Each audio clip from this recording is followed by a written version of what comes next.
श्री शिवाय नमस्तुभ्यम।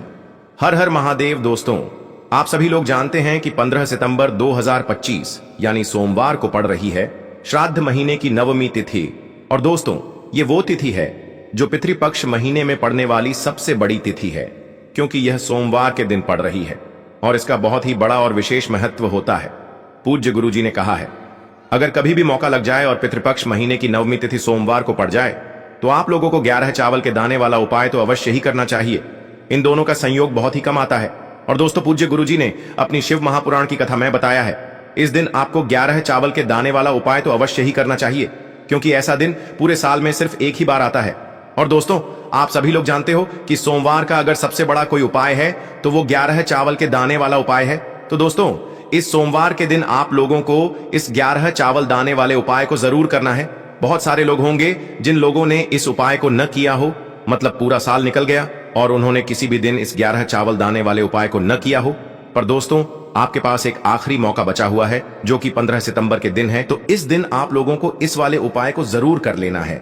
भले ही आपने पूरे साल भर इस उपाय को ना किया हो, पर अगर आपने इस पितृपक्ष महीने के नवमी के दिन अगर इस वाले उपाय को कर लिया तो आपको इस उपाय को करने का वो फल मिलेगा जिसकी आपने कभी कल्पना भी नहीं करी होगी। इसीलिए आप लोग इस वाले उपाय को एक बार जरूर कर लेना, ताकि आप लोगों के हाथ से यह मौका ना जा सके और आपको इस उपाय को करने का फल मिल सके। दोस्तों, यह उपाय पंडित जी ने अपनी अभी की ही शिव महापुराण की कथा में बताया है। जिस उपाय को आज हम आपको बहुत अच्छे से समझाने वाले हैं, इस वीडियो को देखने के बाद इस उपाय को समझने के लिए आपको कोई और वीडियो को देखने की जरूरत नहीं पड़ेगी। तो चलिए दोस्तों, उपाय को शुरू करते हैं। देखिए, ये इस श्राद्ध महीने के सोमवार के दिन ये इतना खास होता है, इतना महत्वपूर्ण होता है। देखा गया है कभी कभी बड़े बड़े पूजा पाठ अनुष्ठान से जो मनोकामना पूर्ण नहीं होते, वो इस श्राद्ध महीने के नवमी के दिन एक छोटे से उपाय करने से ही आपकी मनोकामना पूर्ण हो जाती है। और बहुत सारे लोगों ने इस उपाय को किया भी है और उनको इस उपाय को करने का फल भी जरूर मिला है। अगर आप लोग भी इस उपाय को सोमवार नवमी के दिन करना चाहते हैं तो आप इस उपाय को पहले अच्छे से समझ लेना, सुन लेना, उसके बाद करना। आपको इस उपाय का फल जरूर मिलेगा। और इस उपाय को कर लेने से आपके घर में चाहे किसी भी प्रकार की दुख और समस्या क्यों ना चल रही हो, आपको उसका कारण भी नहीं पता है कि भाई यह समस्या किस कारण से चल रही है। उसका कुछ भी कारण हो सकता है, जैसे पितृदोष हो सकता है या किसी भी तरह का मंगल दोष भी हो सकता है। तो इस दिन आप लोगों को यह वाला उपाय कर लेना है। ये एक ऐसा उपाय है जिस उपाय को अगर किसी विशेष दिन पर किया जाए तो भाई उस विशेष दिन का जो है वह तो हमें मिलता ही मिलता है, पर हमने उस दिन पर इस उपाय को किया है तो हमें उससे भी बड़ा फल मिलता है, और फल बहुत जल्दी मिलता है, क्योंकि आप इस उपाय को बहुत ही बड़े और विशेष दिन पर कर रहे हो। तो चलिए अब उपाय के बारे में बात करते हैं, लेकिन उससे पहले आप लोगों को यह जानना आवश्यक है कि आखिर यह उपाय किस समय करना है, किसको करना है और कैसे करना है। तो चलिए हम आगे आपको वीडियो में एक एक करके बता देते हैं। लेकिन उससे पहले अगर आप लोग हमारे चैनल पर नए हैं तो हमारे चैनल को सब्सक्राइब कर लेना और इस वीडियो को लाइक करके कमेंट बॉक्स में श्री शिवाय नमस्तुभ्यम ओम नमः शिवाय जरूर टाइप कर देना। और अपने फायदे के लिए, गरीबी दूर करने के लिए इस वीडियो को पूरा देख कर जाना, तभी आपको लाभ की प्राप्ति होगी। यदि आज आपने वीडियो को बीच बीच में से देखा, काट काट कर देखा, तो आपको जीवन में कभी सफलता हासिल भी नहीं होगी। तो दोस्तों, इस 11 चावल दाने वाले उपाय को हमें इस सोमवार के दिन कैसे करना है, किसको करना है, किस समय करना है और कहां पर करना है, ये सारे सवालों के जवाब आपको इस वीडियो में मिल जाएंगे। और जो ये वीडियो देखेगा भाई, उसको 11 चावल के दाने वाला उपाय जरूर करना चाहिए, क्योंकि इस दिन एक चावल दाने का भी बहुत ही बड़ा और विशेष महत्व होता है। और जब बात आ जाए 11 चावल के दाने की, तो ये सोने पे सुहागा वाली बात हो जाती है और ये एक बहुत ही बड़ा उपाय हो जाता है इस सोमवार नवमी तिथि का। तो अब दोस्तों, इस 11 चावल के दाने वाले उपाय को आखिर करना किसको है, सबसे पहले हम लोग वो बात जान लेते हैं। तो देखो, घर की जो बड़ी माताएं बहनें होती हैं, उन माताओं बहनों में से कोई भी एक बड़ी माता बहन इस वाले उपाय को कर सकती है। और दोस्तों, अगर आप चाहें तो अपने घर में से सभी सदस्यों को भी इस उपाय को करवा सकते हैं। अगर किसी व्यक्ति की खुद की कोई मनोकामना है, खुद की कोई दुख और परेशानी है जो कि वह अपने लिए ही करना चाहता है इस वाले उपाय को, तो वह खुद अपने लिए भी कर सकता है। बाकी अगर कोई घर में से ऐसा है जो कि अपने पूरे घर परिवार की सुख और शांति के लिए ये वाला उपाय करना चाहता है, तो भाई वह भी कर सकता है, उसमें भी कोई दिक्कत वाली बात नहीं है। कहने का मतलब ये है कि इस उपाय को हर एक सदस्य भी कर सकता है और पूरे घर परिवार के सदस्य के लिए घर की बड़ी माताओं बहनों में से कोई एक माता बहन भी कर सकती है। माताएं बहनें अगर घर में उपस्थित न हो या वो यह वाला उपाय न कर पा रही हो, तो फिर घर का कोई बड़ा सदस्य भी इस 11 चावल के दाने वाले उपाय को कर सकता है। चाहे फिर वह पुरुष ही क्यों ना हो, उसमें कोई भी दिक्कत वाली बात नहीं है। अब दोस्तों, इस 11 चावल के दाने वाले उपाय को हमें करना कहां पर है? हमें इसे शिव जी के मंदिर में जाकर करना है। बहुत सारे लोग प्रश्न करते हैं, हर एक उपाय को करते समय क्या हम इस उपाय को घर पर कर सकते हैं? तो इस वाले उपाय को आप घर पर नहीं कर सकते हो। इस वाले उपाय को करने के लिए आपको शिव जी के मंदिर ही जाना पड़ेगा। उसके बाद में दोस्तों जो अगला प्रश्न निकल कर आता है वो यह आता है इस उपाय को लेकर कि आखिर इस उपाय को हमें किस समय करना है, सुबह के समय करना है कि शाम के समय करना है? तो देखो, इस वाले उपाय को आप लोग सुबह के समय भी कर सकते हो और शाम के समय प्रदोष काल में भी कर सकते हो। अब अगर आप पूछो कि भाई सबसे उत्तम समय कौन सा रहेगा इस 11 चावल के दाने वाले उपाय को करने का, तो हम आपसे बस यही कहेंगे कि इस उपाय को आप सुबह के समय करेंगे तो ज्यादा बेहतर होगा। बाकी अगर प्रदोष काल शाम के समय भी करेंगे तो भी अच्छा होगा, उसमें कोई भी दिक्कत वाली बात नहीं है। तो अब दोस्तों जो अगली सबसे बड़ी और महत्वपूर्ण बात आती है वो यह आती है कि सुबह अगर हम उपाय को करेंगे तो हमें कितने बजे से लेकर कितने बजे तक के बीच में करना है, और शाम के समय प्रदोष काल में करेंगे तो हमें कितने बजे से लेकर कितने बजे के बीच में करना है। तो देखो, सुबह जितनी जल्दी हो सके आप उपाय को करने की कोशिश करना। बाकी अगर किसी कारणवश लेट भी हो जाओ, थोड़ी देर भी हो जाए, तो 10 या 11 बजे तक भी आप उपाय कर लेना, पर 12 बजे से ज्यादा देरी न हो, ठीक है? इस बात का ध्यान रखना। उसके बाद में दोस्तों अगर शाम के समय प्रदोष काल की बात करें, प्रदोष काल का जो समय होता है वो शाम के 6 बजे से शुरू हो जाता है। मतलब शाम के 6 बजे से लेकर 7 बजे के बीच का जो समय होता है ये समय प्रदोष काल का समय होता है। पर अभी जो मौसम चल रहा है इस मौसम में जो है शाम बहुत देरी से होती है, तो आप इस उपाय को 7 या 8 बजे के बीच में भी कर सकते हो। मतलब शाम के 6 बजे से रात 8 बजे के बीच में आप कभी भी इस वाले उपाय को कर सकते हो, उसमें कोई भी दिक्कत वाली बात नहीं है। अब दोस्तों यहां पर इस उपाय को लेकर एक और सबसे बड़ी बात यह निकल कर आती है कि इस 11 चावल के दानों को हमें लेना कहां से होता है, और हमें इस उपाय को करने के साथ में क्या और कुछ भी सामग्री ऐसी होती है जो शिव जी के मंदिर लेकर जानी पड़ती है। तो देखो यहां पर हम आपको बता दें, सबसे पहले आप लोग ये जान लो कि यह जो 11 चावल के दाने वाला उपाय है, सिर्फ और सिर्फ आप उपाय की सामग्री लेकर कभी भी शिव जी के मंदिर मत जाना, क्योंकि हमें भगवान के सामने यह नहीं दर्शाना है कि अगर हम भगवान शिव जी के मंदिर आए हैं तो अपने फायदे के लिए आए हैं। तो इसलिए जो भी पूजन सामग्री है उपाय सामग्री है, 11 चावल के दाने, इसके साथ में आपको पूजन सामग्री भी जरूर लेकर जाना है।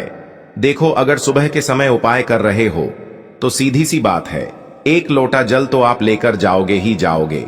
वही 1 लोटा जल अगर मिट्टी का जल हो तो बहुत अच्छा रहेगा। मिट्टी का जल कैसे बनाया जाता है इसके लिए हमने पहले से बहुत सारी वीडियोस बना दी है।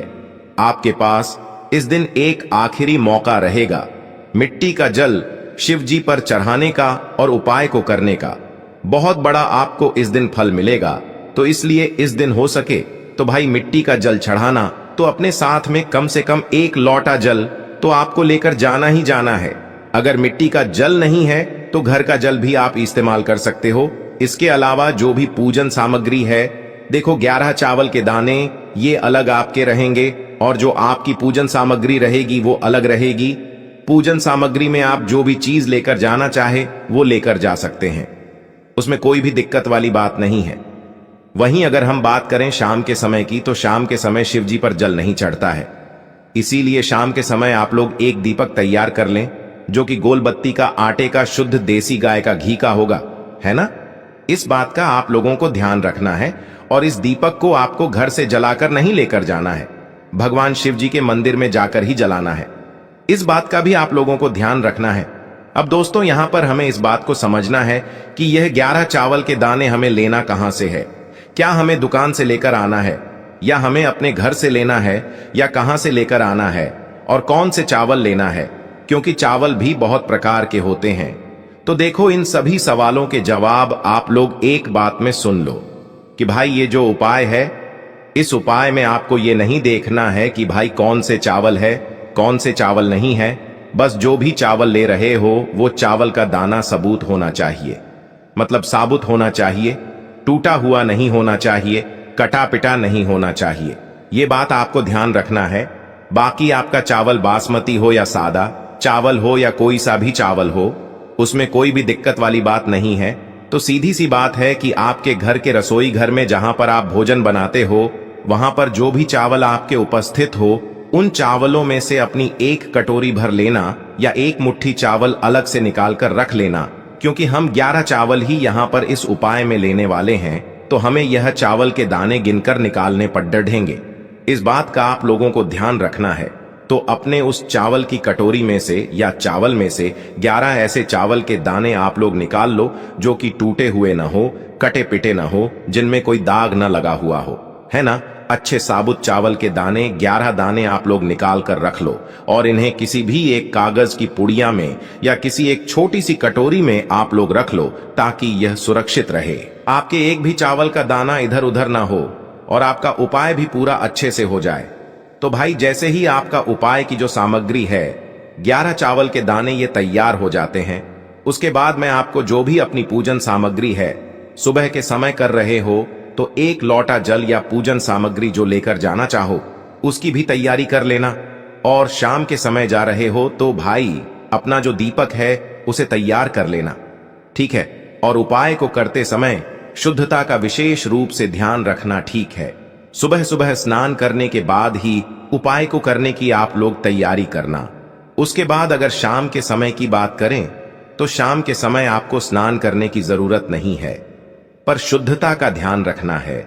आपको स्नान तो नहीं करेंगे, आप हाथ मुंह धोकर भी इस वाले उपाय को शाम के समय प्रदोष काल में कर सकते हैं, इसमें कोई दिक्कत वाली बात नहीं है।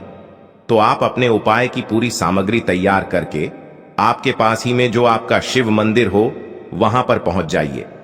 सबसे पहले शिव मंदिर में जाकर आप लोगों को उपाय नहीं करना है, पहले भगवान के दर्शन करना है, भगवान से आशीर्वाद प्राप्त करना है, फिर शिव जी की शिवलिंग के पास में आना है।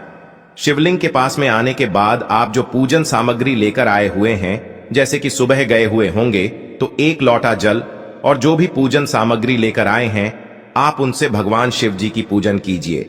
सबसे पहले तो 1 लोटा जल ही चढ़ेगा, उसके बाद में आपकी पूजन सामग्री चढ़ेगी। उसके बाद में अगर दोस्तों शाम के समय अगर आप इस उपाय को कर रहे हो तो अपने साथ में कम से कम एक जो दीपक है गोल बाती का जो आप अपने साथ में लेकर गए हो, उस दीपक को मंदिर में जाकर अपनी माचिस से जलाना है और उस दीपक को शिवलिंग के पास में रखना है, ठीक है। इस दीपक को रखने के बाद ही आप लोगों को अपना ये वाला उपाय शुरू करना है। और दीपक को ज्यादा पास में मत रखना, वैसे भी गर्मी पड़ रही है, भगवान शिव जी को आंच नहीं लगनी चाहिए, है ना। तो भाई जैसे ही आपकी पूजा अर्चना हो जाती है, आप भगवान शिव जी को प्रसन्न कर लेते हैं।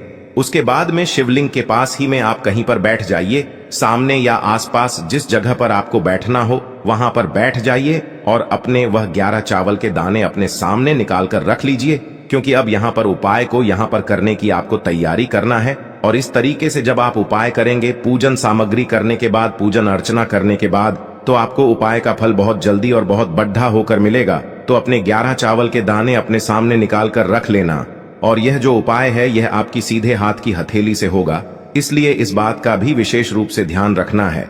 तो सीधे हाथ की हथेली का प्रयोग करके ही आप लोग अपना इस वाले उपाय को करना। अपने सामने जो भी आपकी कागज की पुड्डियां है उसको खोल कर रख लो, या कटोरी है तो भाई उसे अपने सामने रख लो और अपने वह 11 चावल के दाने निकाल लो, ठीक है। उसके बाद में दोस्तों अब आपको क्या करना है कि शिवलिंग आपके सामने होगी, तो आपने वह 11 चावल के दाने एक एक करके आपको शिव जी के शिवलिंग के ऊपर चढ़ाना है। कहां पर चढ़ाना है? शिवलिंग के ऊपर चढ़ाना है और कहीं पर भी नहीं चढ़ाना है। आपको अपने हथेली से तो शिवलिंग के ऊपर चढ़ना है, भले ही फिर वो अपने आप जलाधारी पर गिर जाए या मतलब वहीं पर गिर जाए, उसमें कोई दिक्कत वाली बात नहीं है, पर आप चढ़ाओ शिवलिंग के ऊपर ही। तो आपको क्या करना है, अपना पहला चावल का दाना उठाना है, श्री शिवाय नमस्तुभ्यम बोलना है और शिवलिंग पर चढ़ा देना है। इसी तरीके से दूसरा चावल का दाना उठा है, शिवलिंग पर चढ़ाना है और मंत्र बोल देना है। और फिर तीसरा चावल का दाना उठाना है, श्री शिवाय नमस्तुभ्यम बोलना है और चढ़ा देना है। इसी प्रकार से आपको पूरे 11 चावल के दाने एक एक करके शिव जी के शिवलिंग के ऊपर चढ़ाना है और भगवान से प्रार्थना करते जाना है। मतलब प्रार्थना तो आपको आखिरी में करना है, पर हर एक चावल के दाने को चढ़ाते समय श्री शिवाय नमस्तुभ्यम जरूर बोलना है। उसके बाद ही में यह चावल का दाना शिवलिंग के ऊपर आपको चढ़ाना है। जैसे ही आपके 11 चावल के दाने शिवलिंग के ऊपर चारहच जाते हैं तो भाई उसके बाद में आपको क्या करना है, भगवान से अपनी मनोकामना बोलना है। मनोकामना भी कब बोलना है, जब आपका 11 चावल का दाना आपके सीधे हाथ की हथेली में हो और आप उसे चढ़ाने के लिए जा रहे हो। श्री शिवाय नमस्तुभ्यम बोलकर उस आखिरी चावल के दाने को शिवलिंग के ऊपर चढ़ा देना और भगवान से फिर अपनी वह मनोकामना बोल देना, जिस मनोकामना के लिए आप लोग अपना यह वाला उपाय कर रहे हो। जिस भी दुख और परेशानी के लिए आप लोग अपना यह वाला उपाय कर रहे हो, उसके बाद में जैसे ही आप अपनी मनोकामना बोल देते हो, आपका यह वाला उपाय पूरा हो जाता है। पर दोस्तों, उपाय को करने के बाद आप लोगों को 2 मिनट भगवान शिव जी के मंत्र का जाप जरूर करना है। और मंत्र का जाप करने के बाद भगवान से एक और बार प्रार्थना करना है अपनी मनोकामना के लिए या अपनी जो भी दुख और परेशानी है उसके लिए। इसके बाद में आप लोग भगवान को देखकर, भगवान से प्रार्थना करके, उनसे आशीर्वाद लेकर वहां से उठ सकते हैं और अपने घर पर जा सकते हैं। बस दोस्तों, यहां पर यह वाला उपाय पूरा हो जाता है।